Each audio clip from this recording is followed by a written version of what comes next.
ನಾಮಕ್ಕೆ ಮಹಿಮೆ ಆಗಲಿ. ಈ ದಿನಕ್ಕಾಗಿ ನನ್ನ ದೇವರಿಗೆ ಮಹಿಮೆ ಸಲ್ಲಿಸ್ತೇನೆ. ಒಂದು ವಾಕ್ಯವನ್ನು ಹೇಳಲಿಕ್ಕೆ ಇಷ್ಟಪಡ್ತೇನೆ ಪ್ರಿಯರೇ.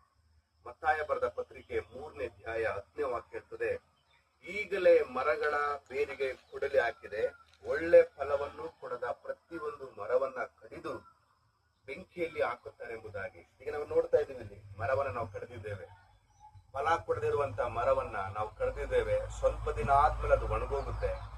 ಒಣಗೋಗಿರುವ ಮರವನ್ನು ನಾವು ಬೆಂಕಿಲಿ ಹಾಕಿ ಅನೇಕ ಕಾರ್ಯಗಳನ್ನು ನಾವು ಮಾಡ್ತೇವೆ. ಅದೇ ಪ್ರಕಾರ ಪ್ರೀತಿಯುಳ್ಳ ದೇವ ಮಕ್ಕಳೇ, ಯೇಸುವನ್ನ ನಂಬಿ ನಿಜವಾದ ದೇವ ಮಕ್ಕಳಾಗಿರುವ ನಾವು ಈ ಲೋಕದಲ್ಲಿ ಇರುವಾಗ ಫಲ ಕೊಡದೇ ಇದ್ರೆ, ಯೇಸು ಸ್ವಾಮಿಗೆ ನಾವು ಫಲ ಕೊಡದೇ ಇದ್ರೆ, ದೇವರ ರಾಜ್ಯಕ್ಕೆ ನಾವು ಫಲ ಕೊಡದೇ ಇದ್ರೆ, ಒಂದು ದಿನ ನಮ್ಮನ್ನ ದೇವರು ಕೈ ಬಿಡಲ್ಪಡ್ತಾರೆ.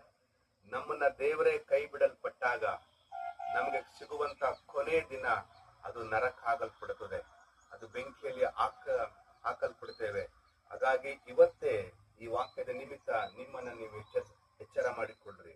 ಇನ್ನು ಮುಂದೆ ಆದ್ರೂ, ಮುಂದಿನ ದಿನಗಳಲ್ಲಾದ್ರೂ ಫಲ ಕೊಡುವ ಮಕ್ಕಳಾಗಿ, ದೇವರ ದೃಷ್ಟಿಯಲ್ಲಿ ಒಳ್ಳೆಯ ಮಕ್ಕಳಾಗಿ, ಸಭೆಗಾಗಿ ಫಲ ಕೊಡ್ರಿ, ಕೌಟುಂಬಿಕವಾಗಿ ಫಲ ಕೊಡ್ರಿ.